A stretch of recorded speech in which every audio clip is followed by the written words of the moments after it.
Terima kasih Anda masih bersama saya di acara Ki Candy dan masih ngobrol dengan Baim Wong. Baim, ini kan kamu sudah banyak Ya, sekali menyampaikan konten-konten kebaikan sebelum COVID, ya. Artinya bukan karena COVID, kemudian kamu ikut berbuat baik, tapi jauh hari sebelumnya kamu sudah melakukannya, ya, untuk membantu saudara-saudara kita yang membutuhkan. Karena aku ingat persis ada cerita tentang keluarga miskin di Banten yang kamu bantu. Nah, mungkin semua orang yang ada di sini yang nonton acara ini tidak sempat atau belum melihat, mendengar apa yang kamu lakukan. Itu ceritanya gimana? kalau yang Banten itu sih agak menarik ya. Jadi saya itu ada acara suatu TV lah, acara TV. Saya jadi hostnya dan tiba-tiba kita datengin lah dua keluarga itu. Saya agak kagetnya ketika, maaf nih ya, dari TV-nya ngasihnya sedikit. Tiba-tiba saya malah kasihan sendiri dan akhirnya saya selipin dari saya. Dan tiba-tiba setelah saya pulang malah kepikiran lagi mereka. Saya itu kadang-kadang orangnya sangat sensitif sih gitu loh, maksudnya terlalu sensitif terkadang. Akhirnya saya balik lagi ke sana dengan bilang ya, karena yang satu keluarga itu dia pindah-pindah sudah sekitar 7 kali 8 kali. Dan kalau misalkan yang satu lagi itu dia rumahnya sudah nggak layak ya, nggak pakai keramik, pakai tanah liat segala. Terus habis itu kalau hujan bocor, bolong-bolong, saya kerasa kalau hujan aja sih pas itu beceknya minta ampun. Jadi saya ke sana lagi dan saya bilang sama dia, saya akan bangunin rumah ya buat kalian, saya bilang. Nah itu serunya itu, Mas Andi, itu adalah ketika saya mau pertama kali posting itu sebenarnya 2 tahun yang lalu. Iya, kenapa itu? Dan saya masih bergerumbul di kepala saya antara ini postingan akan ria atau enggak ya, saya bilang. Karena takutnya akan jadi riak gitu loh ininya semua. Itu masih bergerumbul lah antara iya dan enggak. Akhirnya saya nggak tayangin. Oke. Saya nggak tayangin yang akhirnya saya tetap bikin. Saya beli tanahnya buat mereka. Habis itu saya bangun. Itu prosesnya agak lama ya, sekitar 2 tahunan. Nah, jadi yang paling menarik itu ketika itu saya malah posting yang lain dan akhirnya itu positif lah semua komennya dan akhirnya saya berani untuk tayangin yang rumah itu. Akhirnya udah alhamdulillah baru 2 hari kemarin saya ke sana, nangis juga sih, benar nangis ngeliat Kenapa mereka yang nangis? terima kasih banget teman. Nangis lah ngeliat mereka terima kasih dan mereka nggak kepikiran sama sekali punya rumah yang punya istilahnya atas nama mereka sendiri. Kenapa saya melakukan ini semua? Karena saya itu percaya gitu loh. Dan di sini juga ada, menurut agama saya di Quran juga dibilang kalau misalkan saya berpikir kalau keluarga itu melakukan kebaikan di rumah itu kayak sholat, memberi makan ke anaknya ataupun istirahat gimana, itu pahalanya sedikit akan ke kita. Jadi itu yang sangat saya percaya dan kenapa sampai sekarang saya juga gampang sekali untuk buatin orang apa atau enggak ngasih orang ini karena saya tahu dari uang itu misalkan dia menjadi sesuatu pasti sedikit pahalanya akan ada ke saya. Sama seperti kita buat masjid ya, sama persis itu cita-cita saya sih buat masjid dari dulu.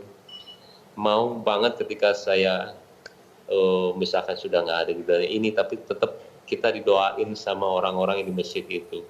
Jadi saya sangat percaya dengan apa ada yang namanya akhirat, istilahnya pahala yang kita tabung, itu saya percaya banget, makanya saya ngelakuin ini semua. Nah, waktu bangun rumah 2 keluarga di Banten ini, uangnya uang Baim pribadi?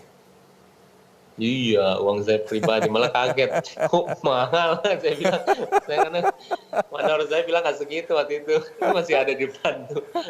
Oke, baik, menarik sekali ya, karena harusnya kalau mau cuma sebagai pencitraan dan ini cuma program televisi, harusnya udah berakhir di situ. Tapi hati kecil tampaknya nggak bisa dibohongin ya, bahwa ada sesuatu yang mengganjal sebelum kita betul-betul membantu keluarga tersebut. Ini hal yang juga aku baru dengar dan menurut aku positif sekali Baim, terima kasih untuk itu.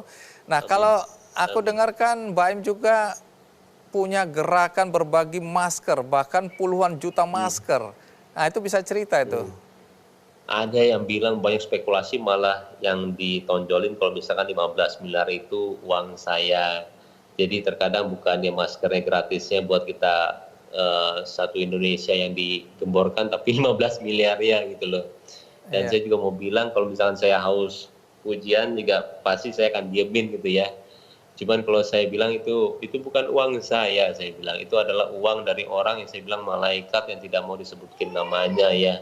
Sampai sekarang masih berjalan ya, alhamdulillah sudah sekitar 4-5 juta masker yang dibagiin, dan terkadang juga orang gratis juga masih istilahnya kita dibully. Mana nih maskernya? Kok nggak nyampe-nyampe, bohong ya. Saya kadang sedih benar.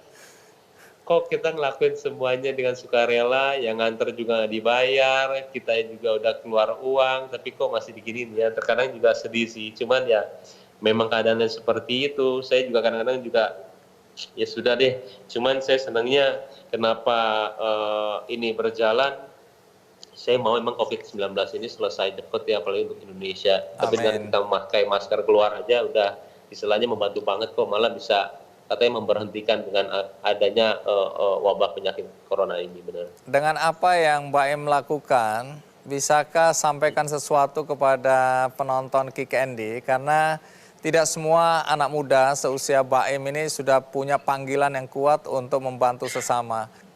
Sama kok, sama dengan apa yang pernah dipertanyakan sama Nabi Muhammad dulu, kalau memang siapa orang paling pintar di dunia lah, siapa orang paling pintar, dan dia bilang orang yang mengingat kematian dalam 5 atau 6 kali dalam sehari. Dan apalagi kemarin itu ada 3 orang ya yang menurut saya itu sangat berpengaruh di kehidupan saya. Maksudnya Ashraf sudah meninggalkan kita tiba-tiba, habis itu ada Kobe Bryant yang di dunia, habis itu mama saya.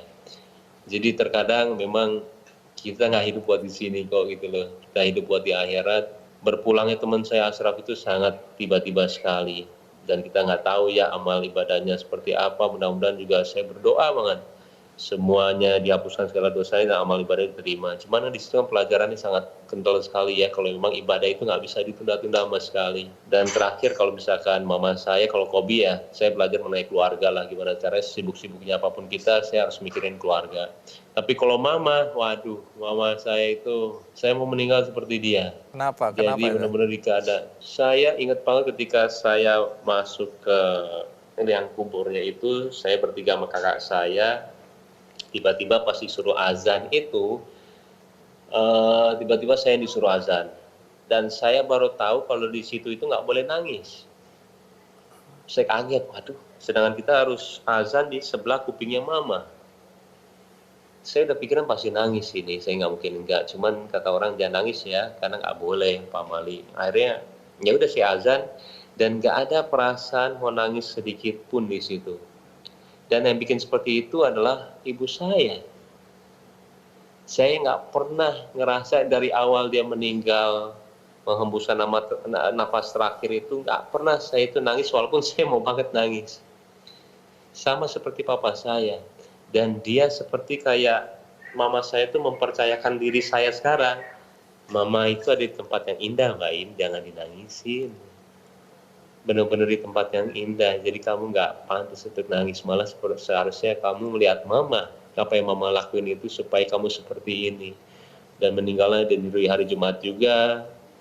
Jadi buat saya itu adalah komplit, buat saya itu benar-benar istilahnya saya mau banget seperti itu. Dan sampai sekarang juga saya, iya kalau pesan buat semua orang ya sangat simpel sekali, benar-benar berpikiran buat akhirat. Kalau dunia itu kita ada di paling bottom atau nggak gimana, kamu pasti akan indah ke sana. Kenapa? Kalau kamu sabar, ada yang indah di depan kamu. Ini dunia mau bohongan semua, beneran. Oke, menarik ya. Berbuat baik karena kita tidak tahu kapan Tuhan akan memanggil kita ya. Jadi tanam kebaikan Benar. selagi masih ada kesempatan. Baik, Betul. Mbak Em, thank you banget, terima kasih banget Sama-sama. ya. Sudah berbagi cerita inspirasi di acara Kick Andy. Doa kami selalu untukmu, untuk Paula, untuk keluarga. Terima Karena kasih. senang sekali lihat ada generasi muda yang berbuat baik bukan untuk dirinya sendiri, tapi untuk orang lain. Sukses ya Mbak Im, ditunggu kreasi-kreasi berikutnya, ditunggu kebaikan-kebaikan berikutnya. Ya, Ya. itu tadi Baim Wong dengan ceritanya, sederhana sekali kelihatannya, tetapi ini adalah suatu perbuatan baik dan mudah-mudahan kita semua juga terinspirasi untuk melakukan hal baik dalam hidup kita.